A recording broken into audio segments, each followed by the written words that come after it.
Welcome Shanza, कैसी हैं आप? मैं ठीक हूँ। आप कैसी हैं? मैं भी ठीक। Thank you for coming. Shanza, start करते हैं। हम्म। आप अपने बारे में बताएं, कैसे आए यहाँ स्पेन में? हम्म। वेल, मेरे पापा ऑलरेडी यहाँ पे थे। वो पहले जर्मनी आए थे, कुछ अरसा वहाँ पर रहे और फिर उसके बाद वो यहाँ पे शिफ्ट हो गए स्पेन में। पेपर्स के वो सिस्टम या तब चल रहा था। तो फिर यहाँ पे वो शिफ्ट हुए। उसके बाद जो है उन्होंने फिर हाँ, काफी अरसा, आई थिंक वो 2000 में आए थे, मुझे सही से याद भी नहीं।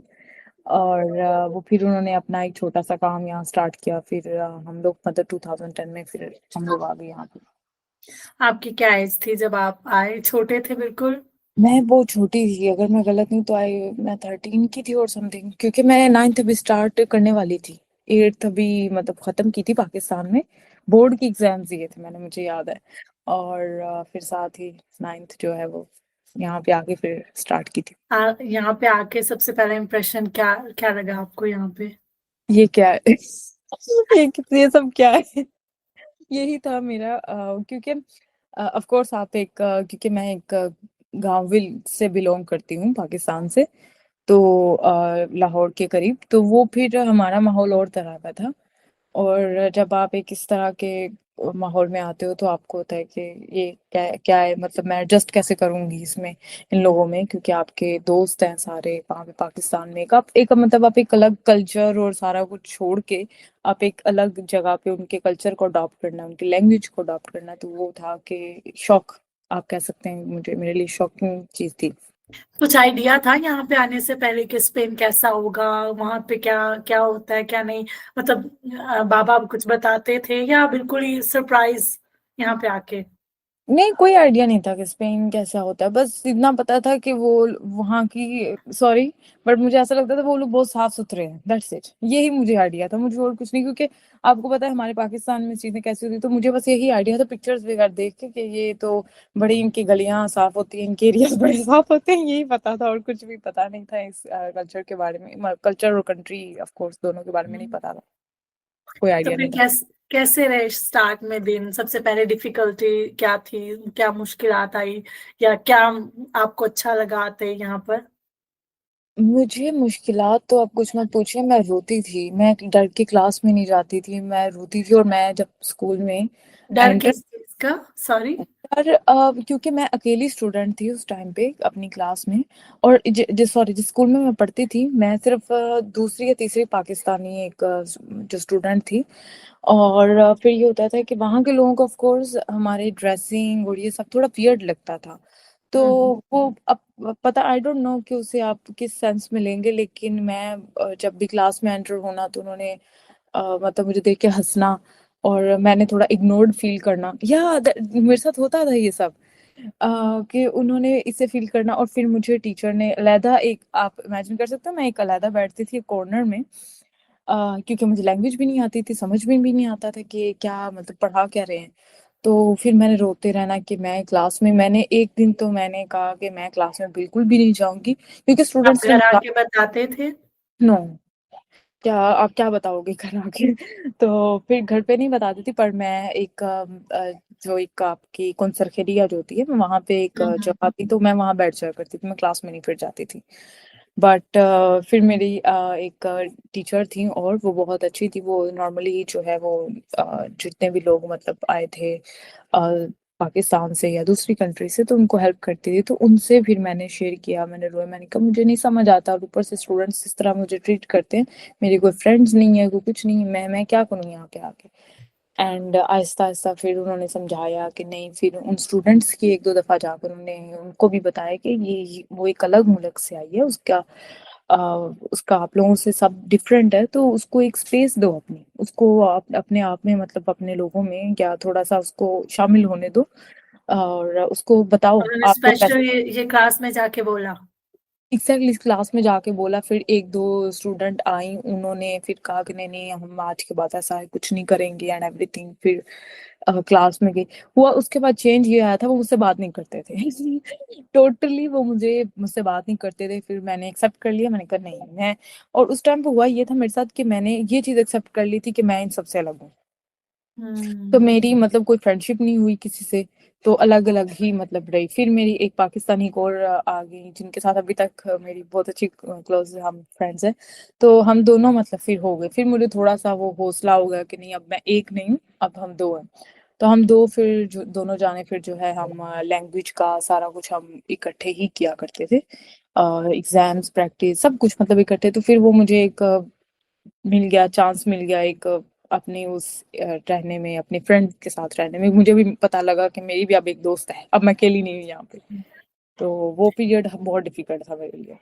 कितना कितना पीरियड, ये कितना टाइम गुजरा जब जब वो आपको न्यू फ्रेंड आई आपकी?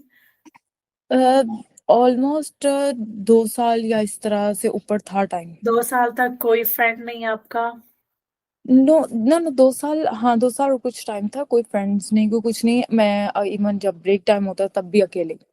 तो फिर ऐसा ऐसा चीजें जो है वो मेरी फ्रेंड के आने से थोड़ा सा हौसला मुझे मिला कि अब मैं अकेली नहीं हूँ।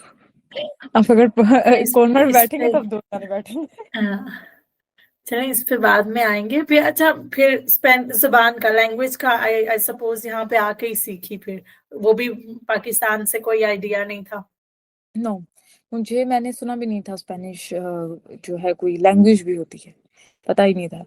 और यहाँ पे आके फिर सीखा था। और खुद से सीखा था, खुद से सीखा था क्योंकि आप किसी स्पेनिश क्लास नहीं ली आपने नो अलग से? नो, सिर्फ क्लास जो नॉर्मल थी वहां जाया करते थे। फिर एक आपको पता है यहाँ पे कतालोनिया में कतालान को ज्यादा वो प्रेफर करते थे, तो वो मुझे कतालान सिखाई गई थी ज्यादा। और स्पेनिश मतलब बस कुछ ही आती थी।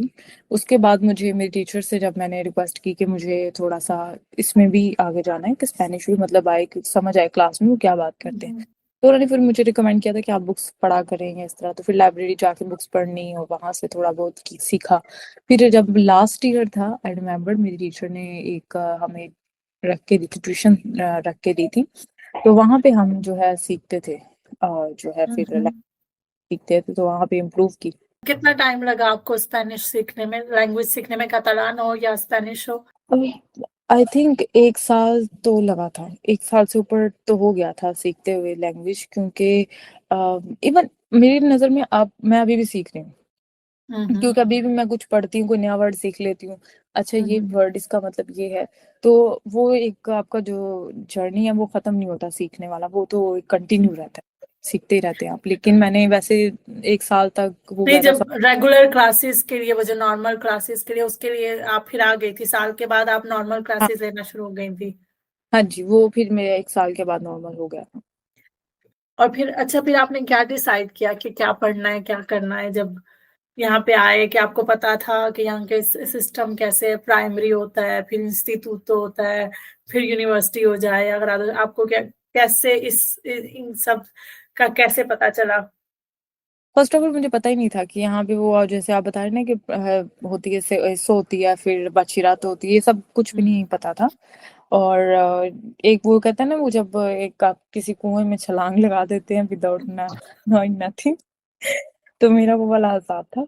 तो मैंने फिर जब मेरा शुरू से मुझे दो ही चीजें में इंटरेस्ट था, एक आर्किटेक्ट और एक इंजीनियर। मुझे दोनों में से किसी एक में जाना था। बट मैं जब क्वार्टर देशों में थी, मुझे मैंने टीचर से बात की थी कि अब मैं बाशिरातों में, तो उन्होंने मुझसे साफ कहा था, उन्होंने कहा था, सॉरी, उन्होंने कहा था कि आप जो हैं आपकी लैंग्वेज इतनी अच्छी नहीं है कि अभी आप बाशिरातों में एंटर होके आप इंजीनियरिंग कर सके। क्योंकि इंजीनियरिंग में जाने के लिए आपको मतलब अच्छी खासी आपकी लैंग्वेज होनी चाहिए कि आपको वो। और उन्होंने मुझे साफ कहा था कि पहले साल में बाहर हो जाओगी। हम्म। उन्होंने मुझे ऐसे कहा कि पहले साल में बाहर हो जाओगी क्योंकि ये डिफिकल्ट होता है। और इवन आर्किटेक्ट अगर बनना चाहती तो उसमें भी। तो मैं तब परेशान हो गई थी कि अब मैं क्या करूं। तो उन्होंने फिर मुझसे पूछा आपका इंटरेस्ट किन चीजों में, तो फिर मैंने बताया। तो उन्होंने कहा कि आप सीख लो, फॉर्मेटिव वो कर लो, ठीक है, वो इजी रहेगा। और लेकिन वो मेरे अंदर वो एक चीज रह गई थी कि नहीं, मुझे तो या तो इंजीनियर बनना था और या फिर मुझे इस फील्ड में जाना था। अब ये मुझे क्या कह रहे हैं कि अब मैं जो है वो सीख लो, फॉर्मेटिव वो कर लूं। तो फिर मैं सीख लो, फॉर्मेटिव वो में एंटर हो गई थी। फिर यानी कि फिर उनकी एडवाइस को फॉलो किया? ऑप्शन ही नहीं था कोई और। क्योंकि अगर बातचीरातों में एंटर होती तो कैसे होती। क्योंकि वो लैंग्वेज उस लेवल की थी ही नहीं कि आप कर पाती उस टाइम पे, क्योंकि अभी मैं सब सीख रही थी। और फिर सिक्लो फॉर्माटिवो करना पड़ा। फिर मैंने सिक्लो फॉर्माटिवो ग्रादो मेडियो किया, फिर सुपेरियोर किया। एंड उसके बाद वो मुझे था, मेरे वो एक दिमाग में चीज रह गई थी कि मुझे करना है इंजीनियरिंग करनी है, दैट्स इट। और फिर मुझे ये भी डर था कि पता नहीं वो एंट्री के लिए मतलब हो पाएगा कि नहीं हो पाएगा, क्योंकि वो आपको मार्क्स उतने चाहिए होते हैं। तो फिर वो मैंने अप्लाई किया एंड अल्हम्दुलिल्लाह मैं एंटर हो गई थी फर्स्ट में ही। एंड उसके बाद मैंने इंजीनियरिंग स्टार्ट कर दी। हाँ, अच्छा। एसओ के बाद फिक्लो फॉर्माटिवो और उसके बाद फिर इंजीनियरिंग में गए दोबारा। मुझे सर मैं समझी नहीं ये वाला पार्ट। जी, मैंने सिक्लो फॉर्माटिवो की पहले कॉन्फेक्सियोनी मोदा में, ठीक है। फिर उसके बाद मैंने सिक्लो फॉर्माटिवो ग्रादो सुपेरियोर किया पासवाना। सुपेरियोर। हाँ जी। और फिर उसके बाद मैं इंजीनियरिंग में एंटर हो गई थी। वो फिर कैसा ओह माय पीरियड गॉड! रहा, कैसा फेस रहा लाइफ का? उफ, वो तो मेरे तो बाल खड़े हो गए थे इंजीनियरिंग, क्योंकि अच्छा। ऑफ कोर्स एक वो एक अलग मेरा सफर था इंजीनियरिंग का। बट बहुत अच्छा रहा वो भी, क्योंकि मैंने अब सिक्लो फॉर्माती वो ग्रादो में थी, वो ग्राद सुपेरियोर ऑलमोस्ट 4 साल, ठीक है, वो किया। अब उसमें ये था कि मुझे मैथ आती थी 1+1=2। अब इंजीनियरिंग में आप एंटर होते हैं और फर्स्ट ईयर ही आपको मिलता है इंटेग्रालेस, डेरिवाdos और बहुत सारे जो होते हैं आपने करने होते हैं, मैथ्स 1, मैथ्स 2, फिजिक्स फॉर्मूला 1, था। सारे फॉर्मूलाज और एवरीथिंग। मैं कहती थी ये सब क्या है। तो फिर कैसे मैनेज किया? अलग से फिर एकेडमी वगैरह जाती रही? जी, मैंने फर्स्ट ईयर जब मेरा फर्स्ट सेमेस्टर था उसमें तो मुझे समझ थोड़ा बहुत आया, जितना आया कर लिया, मुश्किल से पासिंग मार्क्स ले लिए। फिर उसके बाद मैंने कहा कि मैं अकेले इस चीज़ को हैंडल नहीं कर पाऊंगी, क्योंकि ऑफ कोर्स ये एक वो फील्ड में अलग थी, ये अलग है। तो फिर मैंने एकेडमी ज्वाइन की थी और वहाँ पे मैं सब कुछ मतलब अरसा क्लासेस करती थी। एंड उसके बाद मैंने फिर जो है अल्हम्दुलिल्लाह कर लिया किसी ना किसी तरह। इंजीनियरिंग किस किस कौन सी वाली इंजीनियरिंग की है? सॉरी। मैं टेक्सटाइल इंजीनियर हूँ। टेक्सटाइल इंजीनियरिंग, अच्छा। क्योंकि मैं पूछने लगी थी कि अगर वो सिक्लो फॉर्माती वो इससे बिल्कुल रिलेटेड ना होता तो आपको एडमिशन मिल जाता। हाँ, मिल जाता है। एक्चुअली मैं करना चाहती थी या तो केमिकल इंजीनियरिंग और या मैं टेक्सटाइल इंजीनियरिंग में जाना चाहती थी। बट क्योंकि मैंने इस चीज़ को सोचा था कि मैंने सिक्लो फॉर्माटिवोस जो है वो किए हैं जो रिलेटेड हैं टेक्सटाइल से, तो मुझे ज़्यादा आइडिया है उस चीज़ के बारे में कि कैसे होता है। तो केमिकल एक डिफरेंट फील्ड है, कर सकती हूँ वो भी मैं, लेकिन वो एक डिफरेंट फील्ड और टोटली मतलब टेक्सटाइल से रिलेटेड है। बट मेरे लिए थोड़ा डिफिकल्ट भी हो जाते हैं, तो इसलिए मैंने कहा कि वो करती हूँ जिसका मुझे ऑलरेडी आइडिया है और जिसमें अब मुझे इंटरेस्ट है ज़्यादा। एज पर एंट्री एग्जाम के लिए आप किसी भी फील्ड से आके आप वो ले सकते हैं उसमें एडमिशन, या अगर आपने होना आपका थोड़ा सा प्रीवियस इसमें एक्सपीरियंस या लर्निंग होनी चाहिए, जरूरी है? मैंने वैसे देखे हैं एग्जाम्स वगैरह होते हैं? सिलेक्टिव विदात, अगर आप बातशीरातो करते हैं ना तब आपके सिलेक्टिव विदात के एग्जाम होते हैं। लेकिन अगर आप रादो सुपेरियोर करते हैं तो आपके एग्जाम नहीं देते हैं, आप डायरेक्ट जो है वो अप्लाई करते हैं एडमिशन के लिए। ओके। ओके, तो आपने ऐसे किया था फिर? जी, और आपका नोटा भी वो होना चाहिए सिंको से। अब पहले जब मैं जब एंटर हुई थी तब वो था ऑलमोस्ट आई थिंक 6 पॉइंट और समथिंग। अब मैंने सुना है थोड़ा हाई हो गया। तो फिर कैसा इंजीनियरिंग का एक्सपीरियंस सारा? पढ़ाई इजी थी? आपको क्या लगता है कि क्योंकि थोड़ा बहुत आपने पाकिस्तान में भी पढ़ा है फिर यहाँ पे आके पढ़ा, कंपेयर कर पाती हैं कि वहाँ की पढ़ाई और यहाँ की पढ़ाई में डिफरेंस क्या है? मुझे लगता है पाकिस्तान की पढ़ाई ज़्यादा मुश्किल होती है, जो मेरे सुनने में आया, क्योंकि मैंने कोर्स 8th तक किया था। और मुझे लगता है पाकिस्तान की पढ़ाई ज़्यादा मुश्किल होती है, क्योंकि अभी जो हम इंटीग्रल्स और ये सब इंजीनियरिंग में आके करे थे और या बातशीरातों में हम स्टार्ट करते हैं, वहाँ पे अब 6th और 7th क्लास के स्टूडेंट जो है वो करते हैं ये सब। तो आई थिंक वहाँ की स्टडी ज़्यादा टफ है। बट स्टिल यहाँ पे स्ट्रगल रही है। बहुत स्ट्रगल रही है, क्योंकि साथ साथ मैं जॉब भी करती थी। तो हाँ ऑफ हाँ। कोर्स वो फिर होता था कि सारा दिन बिजी, कि सुबह 6 बजे उठना या कभी 5:30 उठना, एंड शाम 4 5 6 आराम से हो जाने, फिर आना अपना का होमवर्क वगैरह समटाइम्स करते करते रात 2 बज जाने, फिर 5 बजे उठना। तो ऑफ कोर्स इंजीनियरिंग में आपकी असाइनमेंट्स बहुत ज्यादा होती है, और अगर आप टाइम पे हम्म। उनको सबमिट नहीं करवाते हो तो वो भी एक इशू होता है ज्यादा। पार्ट टाइम जॉब थी, फुल टाइम जॉब नहीं जी थी? जी। तो कैसे मैनेज करते थे? क्यों, first of all what motivated you to start working, and फिर उसके साथ साथ ऐसी क्या मोटिवेशन रही कि यू डिडंट स्टॉप, कि बस मेरी बहुत हो गया है, ना मैं या तो जॉब छोड़ दूं या पढ़ाई छोड़ दूं? नो नो नो, मेरी मॉम वो बहुत मोटिवेट करती थी और करती हैं मुझे हमेशा से। और क्योंकि वो खुद भी टीचर रही थी पाकिस्तान में।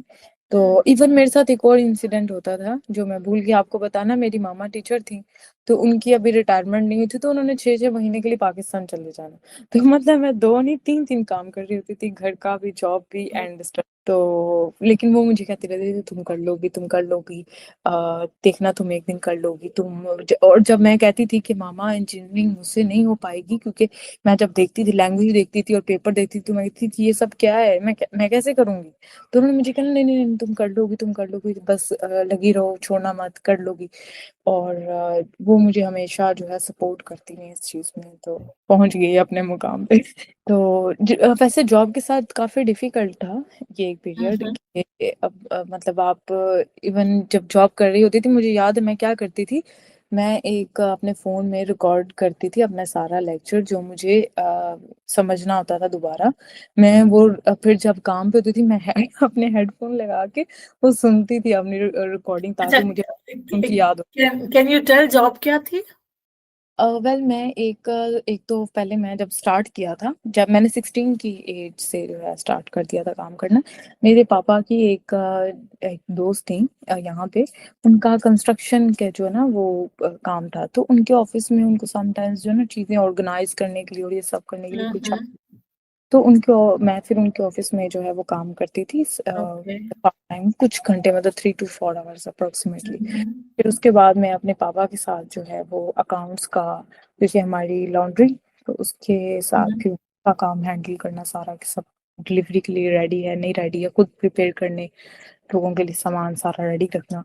तो वो काम करती, तो फिर मैं सास से सुनती रहती थी अपने लेक्चर। खुद ही रिकॉर्ड करके फिर वो खुद खुद ही सुनती रहती थी, सुनते थे? क्योंकि एग्जाम होते थे, काम भी नहीं छोड़ सकती थी, तो एग्जाम होते थे तो वो फिर समझना होता था कि टीचर ने क्या कहा है। और मैं क्लास भी, हालांकि अलाउ नहीं था, बट मैं क्लास में भी रिकॉर्ड करती। वाह। तो फिर सुनती थी और फिर आके एग्जाम के जो लास्ट ईयर के हैं वो करके फटाफट करके सो एग्जाम्स देती थी। चलिए, अब यानी कि डिग्री कंप्लीट हो चुकी है। अल्हम्दुलिल्लाह लास्ट ईयर कंप्लीट कर ली फाइनली। तो अब आपकी लाइफ में क्या चल रहा है, उसके बाद आप क्या कर रही हैं? वेल मुझे अभी भी मेरी एक पर्सनालिटी ऐसी है कि मैं टिक के नहीं बैठ सकती, मुझे कुछ ना कुछ करना होता है। मैं इंजीनियरिंग के जब लास्ट ईयर्स में थी, हालांकि मुझे सबने मना किया कि कुछ मतलब ऐसा ऐसा मत करना, क्योंकि थीसिस और ये सब थोड़ा डिफिकल्ट होता है। और मुझे था कि मुझे फिर टीचिंग की जॉब भी ऑफर हुई। फिर मैं कर रही थी इंजीनियरिंग अपने पापा के साथ काम, और टीचिंग के काम, और हम्म। तीनों मतलब मैनेज कर रही थी अपने थीसिस के साथ। टीचिंग टीचिंग के बारे में बताना पसंद करेंगी हम्म। डिटेल में? टीचिंग मेरा एक पता नहीं, शायद मुझे अच्छा लगता है एक्सप्लेन करना ज्यादा। तो मुझे एक दिन अचानक ऑफर हुआ, मेरे पापा के ही जाने वाले थे और मैं भी थोड़ा बहुत जानती थी उन्हें, तो उन्होंने मुझे ऑफर किया कि आप क्या पढ़ाना पसंद करेंगे कुछ टाइम के लिए, उन्होंने वेल कहा था स्टार्टिंग में। एंड मैंने कहा ठीक है, लेकिन मुझे कोई एक्सपीरियंस नहीं था टीचिंग का, जीरो एक्सपीरियंस था। उसके हम्म। बाद मैंने कहा कि चलो मैं ट्राई करती हूँ, एक नया काम है, लेट्स डू इट। और मैं फर्स्ट डे ही कांपने लगी क्लास में जाके, क्योंकि इतने स्टूडेंट्स थे और सब मर्द थे और मेरा कोई ऐसा एक्सपोजर था नहीं। मैंने कहा अब मैं इनको क्या बताऊंगी, इन सबको मैं क्या बताऊंगी। और फिर मैंने आहिस्ता आहिस्ता सीखा। मेरे जो बॉस हैं, माशाल्लाह से उन्होंने मुझे बहुत सपोर्ट किया हर चीज़ में। और उन्होंने भी मुझे काफ़ी मतलब हेल्प की इस चीज़ में कि आप ऐसे नहीं बेटा, ऐसे किया करें ऐसे। तो फिर आहिस्ता आहिस्ता वो भी मेरा इम्प्रूव हो गया अल्हम्दुलिल्लाह। मैं अपने आप को बहुत अच्छा टीचर कंसीडर करती हूँ। तो आपको कितना कितना एक्सपीरियंस हो गया टीचिंग में? ऑलमोस्ट मुझे 3.5 years हो गए हैं, तो अच्छा एक्सपीरियंस है मेरा फिलहाल, क्योंकि मुझे लगता है कि मैंने इस चीज़ में अपने आप को बहुत इम्प्रूव किया है। what do you enjoy the most about teaching? आपने कहा कि you like explaining, but class में टीचिंग में सिर्फ एक्सप्लेनिंग नहीं होता ना, I think so, I don't know anything. Patience patience आप में बहुत होना चाहिए, मेरी पेशेंस आप में बहुत होना चाहिए। बट मुझे अच्छा लगता है, मतलब लोगों को, असल में मैं आपको बताती हूँ मेरे साथ हुआ क्या था। जब मैंने मेरा आइडिया ये था कि जब मैं मतलब थोड़ा सा, जब सर ने कहा था कि आपको थोड़ा सा ही पढ़ाना है, तो जब मुझे ये था कि मैं थोड़ा सा पढ़ा के इस चीज़ को बंद कर दूंगी और फिर मैं अपनी वही जॉब और अपना वो करूँगी, काम करूँगी। बट मैंने जब मेरे स्टूडेंट्स जो है वो 2-3 पास हुए और उन्होंने आके कहा कि हम मतलब आपकी वजह से हम पास हुए हैं, और अब हमें, क्योंकि मैं पहले नेशनैलिटी A2 का पढ़ाती थी, तो उन्होंने कहना आपकी वजह से टीचर हमें नेशनैलिटी मिली, हम बहुत खुश हैं, अब हम ये काम कर सकते हैं, अब हम वो कर सकते हैं। तो मुझे तब बहुत प्राउड फील होता था कि ओ माय गॉड, मेरी वजह से कोई आगे जा रहा है, मेरी वजह से कोई कुछ कर पा रहा है अपनी लाइफ में। तो मैं उस चीज को बहुत एक पॉजिटिव वे में लेती थी, और फिर मुझे वो आहिस्ता आहिस्ता शौक उस चीज का ज्यादा होने लग गया, एंड फिर मैंने स्टार्ट कर दिया आगे B1 का पढ़ाना। अब अगर मेरे कुछ स्टूडेंट माशाल्लाह जाते हैं, वो टैक्सी चलाते हैं कुछ भी, तो वो मुझे बताते हैं कि हम मतलब ये कर रहे हैं, तो मैं कहती हूँ माय गॉड, ये मेरे स्टूडेंट है। तो आप यानी कि बच्चों को नहीं पढ़ाते, अडल्ट्स को पढ़ाती हैं? जी जी जी। हम्म। अच्छा, सबसे पहले स्पेनिश एज अ लैंग्वेज आपको एक तो पहले सीखते हुए कौन से चैलेंजेस फेस करना पड़े, और अब सिखाते हुए आपको कौन से कॉमन चैलेंजेस फेस करना पड़ते हैं? जब मैं सीख रही थी ना, मैं आपको फनी बात बताऊं, मैं तब मर्द को औरत और औरत को मर्द बना देती थी। और मेरी टीचर बहुत हंसती थी, वो कहती थी शांता तुम्हारा सही है, तुम सबको मर्द औरत और औरत मर्द करती रहती हो, चेंज करती रहती हो, क्योंकि मुझे समझ में नहीं आता था। तो फिर मैंने कहा अब नहीं, अब मैंने एक स्पेशल फिर वर्ड्स की एक बुक ली, उस पे फिर मैंने सीखा, अच्छा सीखा, फिर मैंने कहा अब मैं मर्द को मर्द ही बनाऊंगी, औरत को औरत बनाऊंगी। अब मैं किसी को चेंज नहीं करूंगी। और फिर जब टीचिंग में मुझे वो चीजें दोबारा सीखनी पड़ी, और मुझे, आई एम सॉरी टू से दिस, बट मुझे नफरत है वर्ब सीखने से और एक्सप्लेन करने से। मैं अवॉइड करती हूँ, बहुत अवॉइड करती हूँ, कि मैं कहती हूँ, मैं आपको जैसे ही आप को एक्सप्लेन कर रही है ना कोई टेक्स्ट या कोई चीज या कोई बात, तो मैं उसके साथ साथ आपको एक्सप्लेन करती रहती हूँ, लेकिन मैं जो है आपको वर्ड्स नहीं एक्सप्लेन कर पाऊंगी, because I just hate explaining words. क्योंकि आपको खुद भी सीखने में मुश्किल हुई थी उस वक्त जी वर्ब्स में। तो जी। अभी आप अब जब सिखा रही होती हैं लैंग्वेज, आपको क्या लगता है किस चीज में ज्यादा, क्या मुश्किल ज्यादा आती है? कॉमन कोई ऐसी चीज है जहाँ पे लोग अटकते हैं या उनको मुश्किल लगता है, या हर किसी पे डिपेंड करता है? हर किसी पे डिपेंड करता है, लेकिन जो नॉर्मली मैंने स्टूडेंट्स को देखा है, उनको प्रॉब्लम आती है रिटर्न में। क्योंकि आप देखिए ना, जितने भी हमारे पाकिस्तानी यहाँ पे आते हैं बेचारे, वो फिर काम में आते साथ ही काम स्टार्ट कर देते हैं, तो उनको स्पेनिश इतनी आती है कि वो समझ जाते हैं, ठीक है, समझ जाते हैं, लेकिन और वो आपको एक्सप्लेन भी कुछ टाइम अरसे बाद, जब आप उनके साथ प्रैक्टिस कर रहे हैं, कुछ कर रहे हैं, वो आपको एक्सप्लेन भी कर पाते हैं। बट फिर उनके साथ ये होता है कि वो बेचारे लिखना उनको लिए थोड़ा जो है ना, जहाँ भी वो ज्यादा डिफिकल्टीज जो है ना वो फेस करते हैं। तो इस वजह से मैं फिर जो है उस पे क्या करती हूँ, मैं डिफरेंट टॉपिक लेके आती हूँ खुद से। कभी मैं उनसे कहती हूँ कि अच्छा आप बताएं, आप बार्सिलोना आए थे तो आपका क्या एक्सपीरियंस था, इस तरह की मतलब बातें छोटी छोटी, ताकि वो ना उस पे उनकी प्रैक्टिस हो सके, लिखने में प्रैक्टिस हो सके। अच्छा, आप नेशनैलिटी के लिए करवाती हैं वो टीचिंग, या हर टाइप का, हर? हर टाइम। नहीं, क्योंकि मैं जानना चाह रही थी कि आप फोकस फिर ज्यादा किस पे करती हैं, या सिर्फ के उनको बोलना ठीक से आ जाए, या दोनों चीजें? क्योंकि एग्जाम के लिए तो, नेशनैलिटी के एग्जाम के लिए तो फिर दोनों चाहिए होता है ना। जी, मेरा फोकस यही होता है, मैं नेशनैलिटी का भी कराती हूँ, लेकिन जो लोग टैक्सी का करना चाहते हैं मैं उनको भी पढ़ाती हूँ। तो मेरा मेन फोकस यही होता है कि आप अपार्ट फ्रॉम ये चीज़ें नेशनैलिटी का और टैक्सी का, मुझे ये होता है कि जब आप पब्लिक में जाएं, ठीक है, हम्म। खाली आपका मिशन पढ़ने के लिए ये नहीं होना चाहिए कि मुझे नेशनैलिटी ही चाहिए, मुझे टैक्सी ही करना है। आपको इतना आना चाहिए कि आप एक्सप्लेन कर पाओ, यू नो, आप हम्म। एक बता सको, जैसे ओरल है या एस्क्रितो है, वो आप अच्छे से कर पाओ, आप कोई डॉक्यूमेंट करने जा रहे हैं, आपको किसी की हेल्प की जरूरत ना पड़े, क्योंकि अक्सर हमारे बेचारे पाकिस्तानियों को ये भी प्रॉब्लम होती है कि वो जब भी कोई डॉक्यूमेंट करने जाना होता, कोई भी काम या किसी हॉस्पिटल जाना तो वो किसी की हेल्प को लेते हैं, तो मुझे होता है कि वो उनको जरूरत ना पड़े। हम्म। इनका फोकस ये है कि कम्युनिकेट कर पाए, खुद को कम्युनिकेट समझा कर, पाए सबसे पहले। और उनको कोई ये ना कहे कि आप मतलब ऐसी लैंग्वेज में बोलते हैं जिसमें कि मतलब कोई समझ नहीं आता या कुछ भी। तो उनको, मेरा फोकस ये होता है कि वो एक अगर आए हैं यहाँ पे तो अच्छे से सीख के जाएं। अच्छा, हमने शुरू में मैंने आपसे ये नहीं पूछा, जब आप यहाँ पे आए और तब तब आपको ये साउथ एशियन देसी कम्युनिटी मिली उस वक्त? नो, मेरी सिर्फ एक ही दोस्त थी तब, और वो ही आज तक उनके साथ ही है। और फिर थोड़े से बाद एक तो पाकिस्तानी हुई थी, लेकिन वो फिर यही होता था, आज मूव कर रहे हैं कोई। लाइक खुद आपने इंटरेक्ट नहीं किया या इतना आपको नजर नहीं आता था उस वक्त? मैं इतना निकलती ही नहीं थी, हम्म, निकलती ही इतना तो आइडिया ही नहीं था कि मतलब ऐसा भी होता है या ऐसे भी फ्रेंड्स बनते हैं। हम्म, सिर्फ वही फ्रेंड थी और बस मेरी दुनिया उनके गिर्द घूमती थी और उनकी मेरे, बस यही था हमारा। हम इतना, क्योंकि स्कूल से या आना तो मामा, मैंने आपको बताया कि मेरी टीचिंग करने चली जाती थी दोबारा, क्योंकि उनकी रिटायरमेंट नहीं हुई थी तब तक। तो फिर घर के काम करते रहना, फिर पापा ने आ जाना, भाइयों ने आ जाना, तो बस फिर दिन खत्म हो जाता था। तो कोई मतलब इतना था नहीं, इंटरेक्शन नहीं था। मैं अभी हंसती हूँ अपने दोस्तों के साथ कि मुझे इतने साल हो गए बार्सिलोना में, और मैं अब देख रही हूँ बार्सिलोना कैसा है। मुझे अब पता चल रहा है कि ये जगह भी है, अच्छा ये भी है। मुझे सिर्फ तब 3-4 जगहों का ही पता था कि एक प्लाजा स्पानी है। इवन मुझे प्लाजा कैटालोनिया का नहीं पता था। मुझे ये पता था एक वो प्लाजा स्पानी है और एक प्लाई है, बस 2 चीजों का। अच्छा, इधर ही बस घूमते रहना। And what do you think, आपको क्या लगता है वो सही रहा?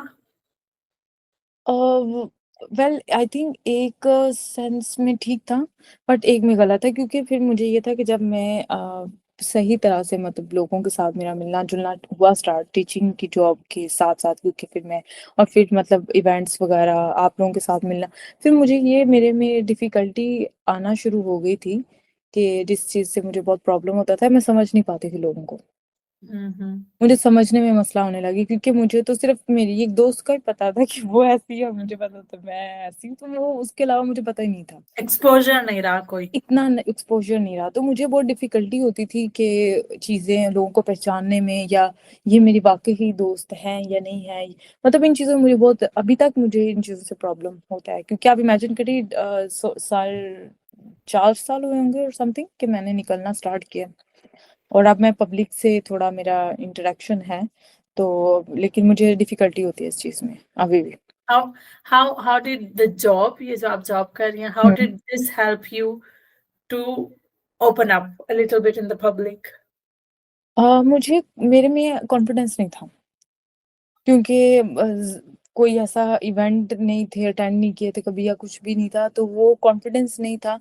और बहुत ही मतलब छुप छुप के शर्म आनी, और साइड पे कॉर्नर में रहना, वो सब था। लेकिन अब मैं ये नहीं कहूंगी कि मैं बिल्कुल मतलब अब बहुत ही अपने आप में कॉन्फिडेंट हूँ या इस तरह। अभी भी समटाइम्स हो जाता है, लेकिन अब पहले से काफी इसी जॉब की वजह से, टीचिंग की जॉब की वजह से मैं थोड़ा सा हो पाई हूँ कि अब मैं जो है कर पाती हूँ। And thanks to my sir, जिन्होंने मुझे, मदर जो सर है मेरे, उन्होंने बहुत मुझे इस चीज़ में हेल्प की करने में। और वो मुझे बहुत थोड़ा कॉन्फिडेंट फील करवाते थे कि नहीं ऐसा नहीं, ऐसे आप करो। एंड और वो मुझे फील करवाते थे कि that I am not an ordinary person जिसे एक नुक्कड़ पे लगे रहना चाहिए, हर वक्त एक कॉर्नर में छुप के रहना चाहिए। अच्छा, एज यू मेंशन बिफोर कि आप जब स्टूडेंट स्टार्ट में आई थी हम्म। और आपको निग्लेक्टेड या इग्नोर्ड फील करती थी, डू यू थिंक वो वाला जो वो जो एक्सपीरियंस रहा है उसने आपको अफेक्ट किया इस तरह या किस तरह, आपको क्या लगता है कि आपको आपका उसका क्या असर रह गया आपके ऊपर? और मुझे बहुत असर हुआ था एक्चुअली में, वहीं से मुझ में ये चीज आई थी कि मैं एक साइड पे रहती थी हमेशा, ब्रेक टाइम होना, क्योंकि जब तक तो क्वार्टेसो में थी तब तक तो ठीक था, मेरी फ्रेंड थी एंड हम्म, ठीक हो गया था बाद में कि हम दोनों बैठे रहते थे। लेकिन जैसे ही मैं सीखलो फॉर्माती वो में आई थी, फिर वही सेम प्रॉब्लम थी कि मैंने अकेले बाहर खड़े रहना, ब्रेक टाइम पे किसी से बात नहीं करनी, कुछ भी नहीं, बस अकेले अकेले अकेले रहना। फिर आहिस्ता आहिस्ता थोड़ा बहुत हुआ लास्ट ईयर में आके, वो जब मैं ग्राजो सुपीरियर कर रही थी तब आके मुझे थोड़ा सा हुआ था। लेकिन मुझ पे इस चीज़ का बहुत असर पड़ा था कि मैं बहुत सोचती थी इस चीज़ को लेके कि मैं इन लोगों से अलग हूँ। क्योंकि मेरे कपड़े, मेरा मतलब कल्चर, मेरा रिलीजन सब अलग है इनसे, तो मैं अपने आप को एक अलग ही फील करती थी। पर अब आगे होता है कि आई डोंट केयर, ये मेरी कल्चर है, ये मेरा रिलीजन है और मुझे इसे आगे लेके जाना है। और मुझे फर्क नहीं पड़ता वो लोग क्या सोचते हैं मेरे बारे में या मुझसे बात करते हैं नहीं करते, आई डोंट केयर। लेकिन यहाँ तक पहुंचने में टाइम लगता है, उस वक्त बहुत अफेक्ट किया। बहुत, क्योंकि आप इमेजिन करें, आप एक कंट्री से आते हैं जहाँ पे आपके इतने फ्रेंड्स होते हैं, ठीक है, आपकी फैमिली होती है, आप कभी अकेले नहीं रहते हो, यू नो, हम्म। कि आपकी फैमिली आपके, क्योंकि हम लोग एक जॉइंट फैमिली सिस्टम था, तो हम सब वहाँ पे इकट्ठे होते थे, तो वो फिर एक था कि वहाँ से आपने अपने बेस्ट फ्रेंड्स को, जिनके साथ आपने सारा बचपन गुजारा है, उनको छोड़ के एक ऐसे कल्चर में, एक ऐसी कंट्री में आना जिनकी ना तो आपके साथ जबान मैच करती है, ना ही आपका ड्रेसिंग, ना ही आपका रिलीजन, कुछ भी नहीं, और आपने उन लोगों में एडजस्ट करना है। सो ये बहुत डिफिकल्ट होता है, मुझे तब रियलाइज हुआ था ये बहुत डिफिकल्ट होता है। हम्म। उस वक्त ऐसा क्या था जो आपको हेल्प करता इस चीज को समझने में? डोंट यू थिंक कि अब थोड़ा सा डिफरेंट है, लाइक अब आई थिंक अब जो फॉरेनर्स आते हैं, जो बाहर से आते हैं, उनके लिए ये चीज अब डिफरेंट है, क्योंकि अब ज्यादा अवेयरनेस है हमें इन चीजों की, रेसिज्म हम्म। और के आइडेंटिटी, कि हम अलग हैं, इट्स ओके। ये सब आई थिंक अब ज्यादा अवेयर, आई थिंक सो, मुझे नहीं पता अभी कि हम्म। अब यंगस्टर्स को उसी तरह अफेक्ट करता है कि नहीं। व्हाट डू यू थिंक कि उस वक्त इतना अवेयरनेस नहीं थी, तो उस वक्त आपको किस चीज की, मतलब क्या ऐसी चीज थी जो आपको हेल्प कर सकती थी इसको ओवरकम करने के लिए?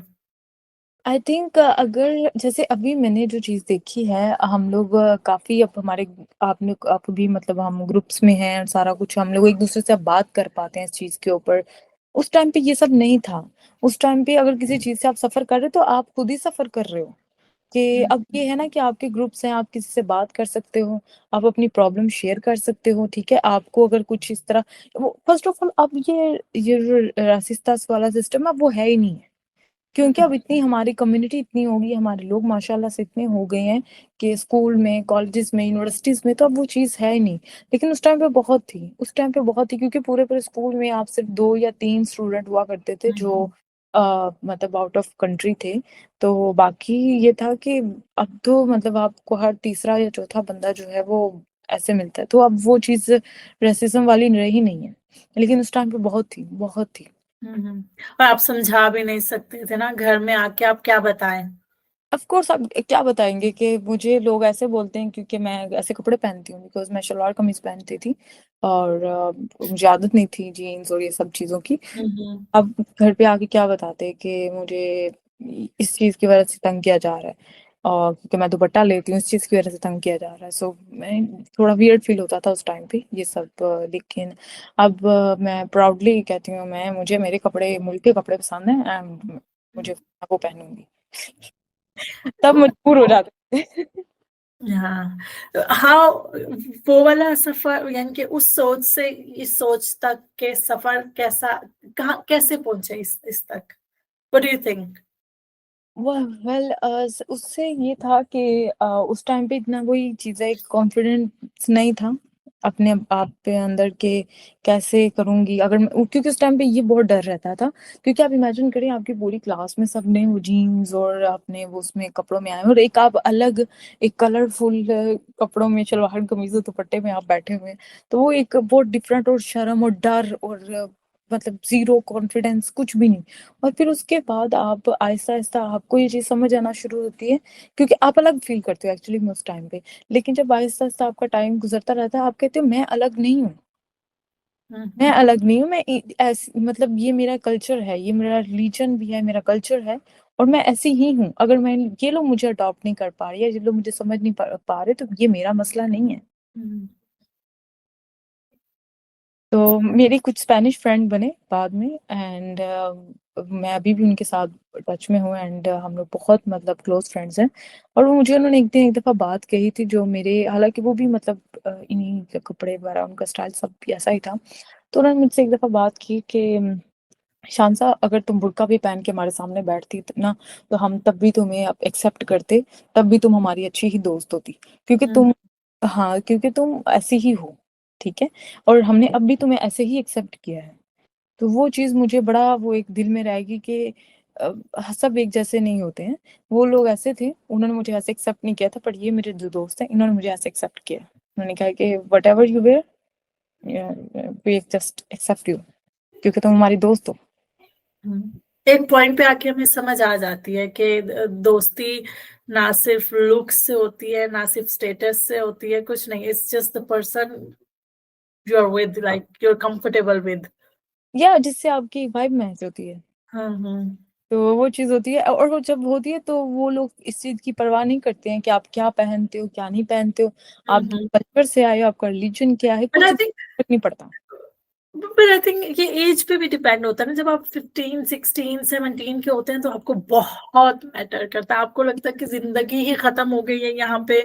हम्म। हम अगर इनके जैसे मैं इस ग्रुप में इंटीग्रेट नहीं कर पाऊंगी तो बस खत्म, राइट, यहीं पे ही दुनिया खत्म हो गई है, कभी मैं खुश हो ही नहीं सकती।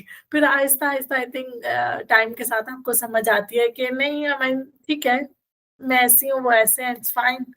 या हाँ, ये आपने बात बिल्कुल ठीक है, लेकिन मेरा कंपटीशन भी होता था कि अगर मैं एक किसी अलग मुल्क से आई हूँ, और अक्सर लोग अब इस एज में भी आके जब मैं उनसे नई नई मिलती हूँ, तो मुझे कहते हैं कि तुम थोड़ी weird. Actually I am not weird, मेरा असल में कंपटीशन यही था कि मुझे, मैं पाकिस्तानी थी और वो सब स्पेनिश में थे, तो मैं खाली, ये नहीं होता था कि मैं अपनी कंट्री को भी रिप्रेजेंट कर रही थी, ठीक है। अगर मेरे जो ग्रेड्स थे वो इनसे ज्यादा लो होते, तो ऑफ कोर्स उन्होंने वहां पे थोड़ा सा गड़बड़ हो जाती। मुझे ये था कि मुझे वहां पे भी आगे ही होना है। आपका ये खुद का कंपटीशन था, ये, खुद से। हाँ, खुद से था, और मुझे ये था कि मुझे ये कोई नहीं बोले कि स्टार्टिंग में तो चलना ठीक था, इश्यूज होते थे लैंग्वेज और ये सब के, लेकिन बाद में मुझे ये था, मुझे ये कोई ना बोले कि यार ये पाकिस्तान से है और ये तो मतलब इसको तो कुछ आता नहीं है, ये कोई ना बोले। क्लास में सबको पता होना चाहिए कि मैं पाकिस्तानी हूँ, एंड आई और अच्छे से पढ़ रही हूँ। कैन। वो होता था अच्छा, तो। अभी जो हमने बात की, अब तो खैर you you accept yourself the way you are, लेकिन अब फिर आप कैसे बैलेंस करते हो identity, your Pakistani, your desi identity with the life in Spain? अगर मैं एक लाइन में बोलूँ तो आई डोंट केयर। देखिए, मुझे मैंने इस चीज़ को एक्सेप्ट किया था, क्योंकि एक टाइम आया था जब, जैसे आपने कहा था 15 और 16 की एक एज होती है, तो वो उस टाइम से लेके मैंने लाइक 21 22 तक मैंने सही इनके तरह के ही कपड़े पहने, ताकि ये लोग मुझे अपने आप से अलग ना समझें, ठीक है। फिर एक टाइम आया कि मैंने कहा, मैं ये सब क्यों कर रही हूँ, क्योंकि मेरा मुल्क तो मतलब वहाँ के ड्रेसेस और ये सब मुझे वो पसंद है, मुझे ये नहीं पसंद है। मुझे ठीक है, अच्छा लगता है, ठीक है, इनकी कुछ ड्रेसिंग स्टाइल और ये सब पसंद है, लेकिन मैं ऐसी नहीं हूँ। तो फिर मैंने कहा कि बजाय कि वो बनूं जो मैं हूँ ही नहीं, सो ये जो मैं हूँ मैं वही बनती हूँ, एंड अगर किसी को मुझसे प्रॉब्लम होगी तो होगी, जिसको नहीं फिर नहीं, that's it. I think that's very important when you grow, ये इस पॉइंट पे आना कि you have to accept exactly the way you are. I think that's the most important part of growing up. Actually Mary, आप कभी किसी को खुश नहीं कर सकते हो। आप आपके अगर एक ग्रुप में आप 100 लोगों के बीच में बैठते हो, उन 100 लोगों की सोच आपसे अलग होगी। किसी कोई वो 100 लोग आपकी तरह की सोच नहीं रखते हैं, ठीक है। आप 100 लोगों से बात करो, वो 100 लोगों की अलग सोच है, तो आप उनकी सोच बदलने की बजाय आप अब खुद वो बनो जो आप हो, एंड दैट्स इट। अगर उनको एक्सेप्ट करना होगा करेंगे, नहीं करना होगा that's it.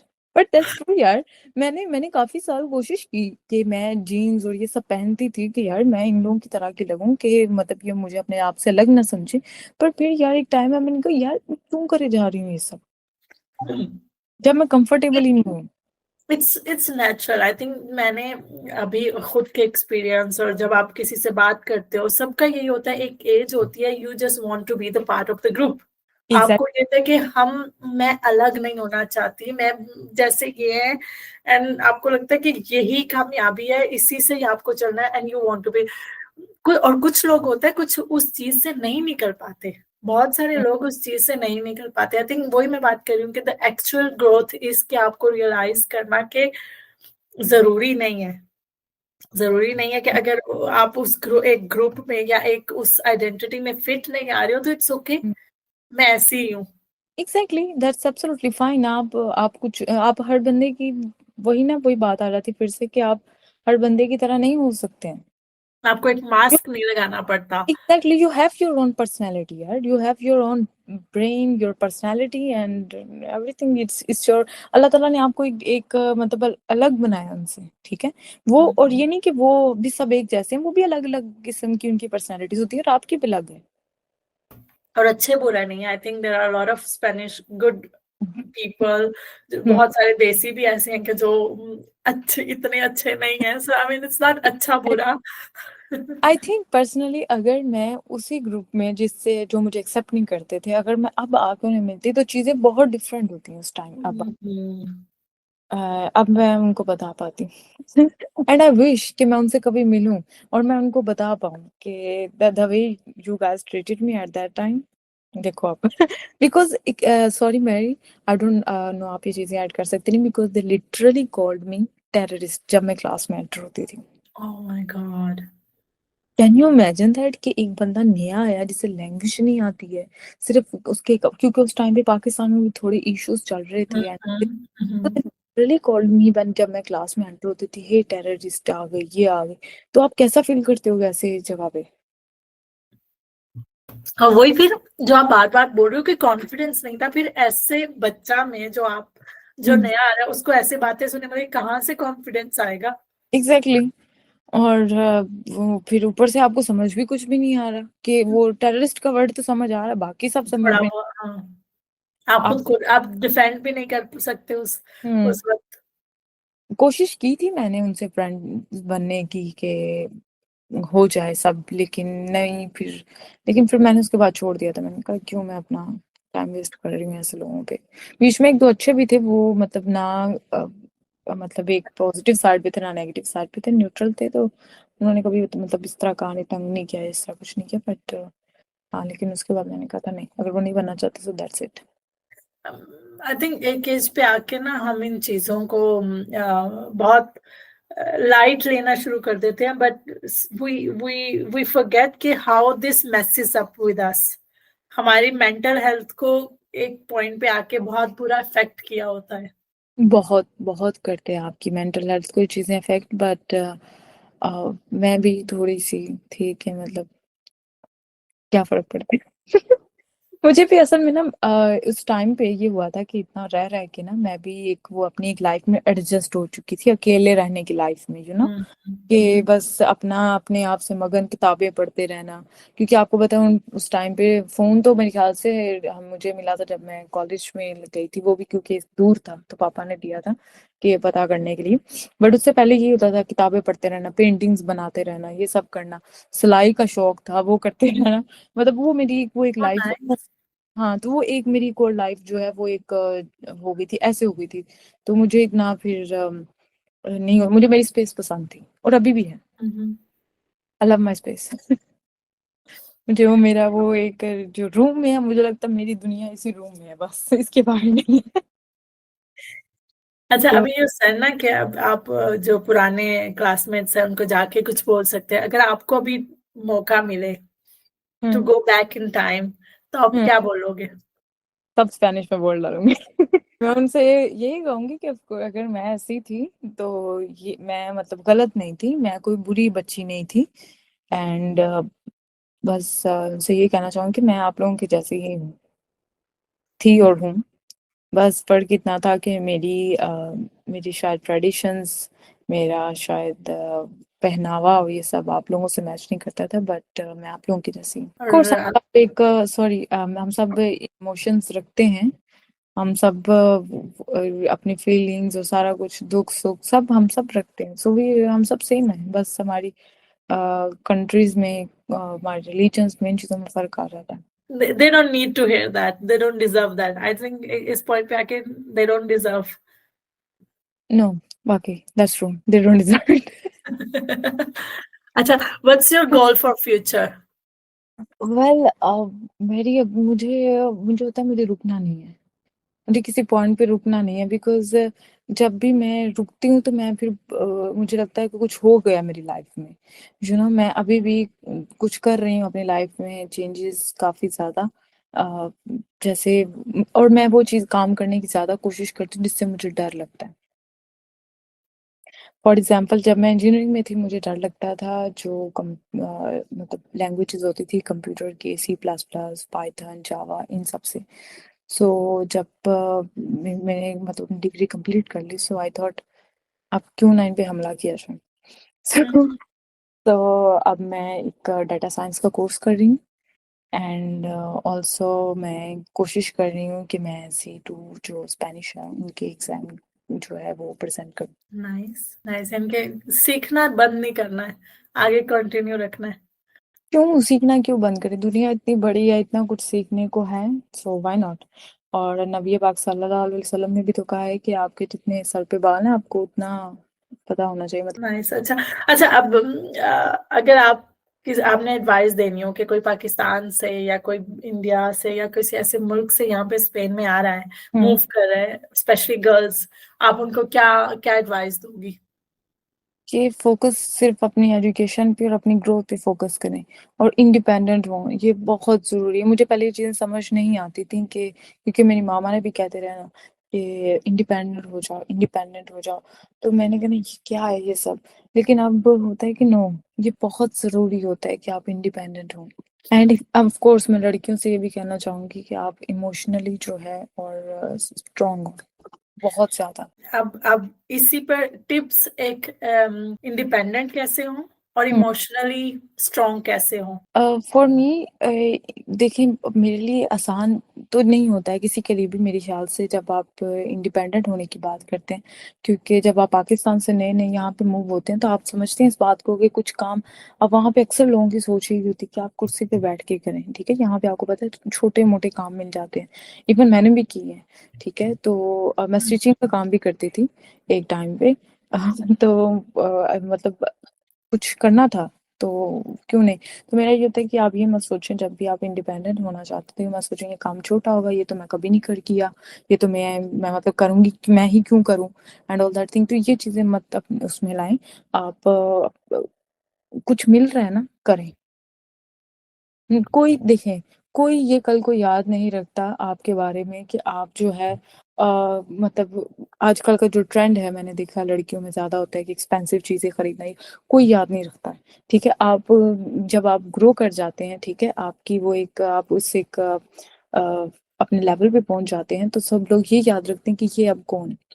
And nobody cares आप कैसे दिखते हो आपकी ड्रेसिंग सेंस क्या है कि वो सब लोगों को ये याद होता है कि हाँ ये बंदा या बंदी जो है ना वो ये है जैसे आप फॉर एग्जांपल मार्क जकरबर्ग को लेकर वो हमेशा एक टी शर्ट में दिखते हैं बट नोबडी केयर्स किसी को फर्क नहीं पड़ता सब उसका करियर देखते हैं सो आपका लोग जो है वो करियर देखेंगे कोई ये सब नहीं देखेगा and what do you mean? अच्छा, थोड़ा सा इस पे भी बात करते हैं। जब आप बोलते हो कि इंडिपेंडेंट होना चाहिए लड़कियों को, what do you mean by that? इन देखें मैं एक जो मैंने चीज़ें अब देखी हैं क्योंकि मुझे उस टाइम पे जब हम टीनेज में होते हैं इतनी समझ नहीं होती है जब हमारे पेरेंट्स कह देते हैं कि इंडिपेंडेंट हो रही हो मेरे ख्याल से लड़कियों के लिए इंडिपेंडेंट होना इसलिए भी ज़रूरी है कि हमारे माशरे में जो चीज़ ज़्यादा होती है कि एक मर्द जो है वो ज़्यादा पावर में आ जाता है अगर आप इंडिपेंडेंट नहीं हो they can do whatever they want even ये मर्दों के लिए भी है समटाइम्स औरतें मैंने बहुत हैवी होती देखी हैं तो मेरे ख्याल से दोनों के लिए मर्दों और औरतों के लिए खास तौर पे औरत के लिए अपने राइट्स के लिए ठीक है बोलना बहुत जरूरी है और अपने लिए स्टैंड लेना बहुत जरूरी है तो इंडिपेंडेंट होने से खाली मतलब ये नहीं है कि आप अच्छा पैसा कमाते हैं इंडिपेंडेंट होना खाली मतलब अपने लिए अपने आने वाली नस्लों के लिए ताकि आप उनको बता सको कि आपके राइट्स क्या हैं हम्म। और इमोशनली स्ट्रांग होने के लिए सबसे ज्यादा जरूरी क्या है? इमोशनली स्ट्रांग होने से मतलब ये है कि आप डिस्ट्रैक्ट मत हो आप हम्म, डिस्ट्रैक्ट क्योंकि आपको काफी लाइफ में ऐसी चीजें नजर आती हैं ये मिलती हैं जिससे आप डिस्ट्रैक्ट हो जाते हो तो उससे क्या होता है आपकी मेंटल हेल्थ पे बहुत ज्यादा असर पड़ता है हम्म। तो वो मत हो प्लीज अपने आप पे ट्रस्ट करें अल्लाह ताला पे ट्रस्ट करें और सिर्फ अपने करियर पे और अपनी फैमिली पे फोकस रखें तीसरा अपना कोई वो डिस्ट्रैक्शन नहीं रखो ठीक है उन चीजों पे फोकस करो एंड दैट्स इट क्योंकि at the end of the day जो चीज मैटर करती है वो आप हो एंड दैट्स इट इस सब में जो हमने ज्यादा डिटेल में बात नहीं किया, लेकिन आपकी बातों से थोड़ा बहुत हमने अंदाजा हुआ है कि how important is the role of the family बिल्कुल, मेरी मामा तो ऑफ कोर्स वो स्टार्टिंग से, वो भी 18 की एज से ही वो मुझे बताती हैं कि मैंने ट्यूशंस देना स्टार्ट कर दिया था, मैं पढ़ाती थी because of family situations and everything. तो उसके बाद वो फिर उन्होंने टीचिंग में जब अपना किया तो उनको भी इस चीज़ ये रियलाइज़ हुआ कि कितना इम्पोर्टेंट होता है इंडिपेंडेंट होना, और मुझे उन्होंने बहुत ज़्यादा अभी तक वो सपोर्ट करती हैं, बहुत ज़्यादा हर चीज़ में। एंड मेरे पापा भी एंड मैं बहुत प्राउडली कहती हूँ मैं उनका फेवरेट ह्यूमन हूँ इस दुनिया में। और वो भी बहुत ज़्यादा मतलब सपोर्ट करते हैं। अगर मैं किसी टाइम पे, या इवन मेरे भाई भी, मैंने जब कहना किसी मोमेंट पे आके क्यों डर जाना या कुछ भी, डरती क्यों हो, डर क्यों रही हो, ऐसा क्यों हो गया, क्या हो जाएगा, क्या हो जाएगा। तो वो फिर मुझे बाद में रियलाइज हुआ कुछ नहीं होता, बहुत कुछ हो जाए कुछ भी नहीं होता। तो तब होता तो पता नहीं ऐसा होगा तो क्या हो जाएगा। तो और मेरी खाली, अगर मेरे करियर में खाली मैं नहीं हूँ, मेरी फैमिली भी है। आई रिमेम्बर मैं जब रात को 9-9 10-10 बजे क्लासेस खत्म करती थी तो मेरे पापा ने बाहर वेट करना, या मेरे भाइयों ने जब उन्हें लेने आना तो उन्होंने बाहर वेट करना। एंड कभी कोई कुछ भी, कोई किसी भी जगह पे जरूरत पड़ने का, डोंट वरी, हो जाएगा, सब ठीक हो जाएगा। तो मतलब खाली ये नहीं होता कि आप अकेले ही एक जर्नी जो है वो कर रहे होते हैं, आपकी मतलब आपके फ्रेंड्स, आपकी फैमिली भी आपके साथ होते हैं। और वही सबसे ज्यादा आई थिंक जरूरत उन्हीं की होती है और लाइफ आप में। हमेशा मैरी, अगर आप हमेशा लाइफ में अगर आप जाते हो ना, आगे जाते हो, तो आप इन चीजों की वजह से भी जाते हो। अब मैं सब कुछ मैंने खुद से किया, नो, दैट्स नॉट ट्रू। उन्होंने मुझे सपोर्ट किया तो मैं आगे जा सकी हूँ। सो आई थिंक ये बहुत जरूरी होता है कि आप अपनी आई फैमिली एग्री। को। I agree, I agree. अच्छा शानजा, आप क्लासेस अगेन टीचिंग पे आते हैं, आप ऑनलाइन क्लासेस देती हैं या आप कहीं किसी सेंटर में जाके किसी एकेडमी में क्लासेस देती हैं? आप उसके बारे में भी बताएं, और बताएं कि अगर कोई आपके साथ कनेक्ट करना चाहता है, आपके साथ कांटेक्ट करना चाहता है, तो क्या वो आपको आपके साथ कांटेक्ट कर सकते हैं या किस तरह कर सकते हैं? जी, मैं फर्स्ट ऑफ ऑल मैं ऑनलाइन क्लासेस भी देती हूँ क्योंकि काफ़ी स्टूडेंट्स आते हैं, और इवन फीमेल स्टूडेंट्स, खास तौर पे मैं फीमेल स्टूडेंट्स के लिए कहना चाहती हूँ, प्लीज़ लैंग्वेज सीखें। घरों में इस तरह मतलब बैठे नहीं, अपने आप को अगर आप यहाँ पे आए हैं, ठीक है, तो अपने आप को थोड़ा-सा मतलब करें, आगे जाने की मतलब करें, कोशिश करें, और लैंग्वेज ज़रूर, ज़रूर, ज़रूर सीखें। It's not about money, it's not about anything, but it's about you. तो आप ज़रूर लैंग्वेज सीखें। और लैंग्वेज का ये है कि मैं ऑनलाइन क्लासेस देती हूँ, जो स्टूडेंट दूर रहते हैं, जिनके लिए काम की वजह से डिफ़िकल्ट हो जाता है ना, तो उनके लिए हमने ये चीज़ रखी हुई कि आप ऑनलाइन क्लासेस लें। और बाकी मैं सेंटर में है, तरासानस में है, फोंदो में है, और उसके बाद है बार्सिलोना में है। तो 3 सेंटर है, माशाल्लाह भी है, मातारो में भी एक खोला है, क्योंकि जिनके साथ मैं मतलब मैं जिनके यहाँ काम करती हूँ, उनके वो लोग ड्राइविंग का भी करवाते हैं, लैंग्वेज का भी है उनके पास, और वो बेसिक से जो है वो B1 तक उनका है, ठीक है? बेसिक A1 से B1 तक। और कतलान अगर आप बेसिक सीखना चाहते हैं कुछ भी, तो वो भी हम लोग करवा रहे हैं। और ड्राइविंग का खास तौर पे फीमेल के लिए बहुत ज़रूरी है, प्लीज़ वो भी सीखें। और ड्राइविंग जो है वो एक फीमेल टीचर ही आपको सिखाती हैं, थ्योरी जो है वो ही पढ़ाती हैं, और उनके लिए सेपरेट है, सारा उर्दू में आपको ट्रांसलेट करेंगे। और मेल के लिए तो ऑफ कोर्स वहाँ पे काफ़ी ज़्यादा इंग्लिश में सिखा रहे हैं, स्पेनिश में सिखा रहे हैं, उर्दू में, मतलब आपकी हर वो जितना वो आपको कर सकते हैं, आपको सपोर्ट कर सकते हैं, वो कर रहे हैं। एंड अगर आप मुझसे कांटेक्ट करना चाहते हैं तो नंबर अपना एक छोड़ दूँगी, तो आप वहाँ पे प्लीज़ कांटेक्ट कर सकते हैं क्लासेस के लिए। हम डिस्क्रिप्शन में लिख देंगे। थैंक यू सो मच शांजा, आपका बहुत बहुत बहुत शुक्रिया। आपने अपनी लाइफ हमारे साथ शेयर की। आपका सफर ना सिर्फ इंटरेस्टिंग है बल्कि बहुत ही इंस्पायरिंग भी है। आपने लैंग्वेज बैरियर, कल्चरल चैलेंजेस और जो अकेलापन आपने फेस करके भी जो कॉन्फिडेंस और स्ट्रेंथ आप गेन किया, बिल्ड किया है, वो आई एम श्योर बहुत से लोगों के लिए बहुत इंस्पिरेशनल और मोटिवेशन का जरिया होगा। सो हम दुआ करते हैं कि आप ऐसे ही और लोगों को सिखाती रहें, इंस्पिरेशन बनी रहें, and good luck, see you. शुक्रिया, thanks to you for having me, thank you so much.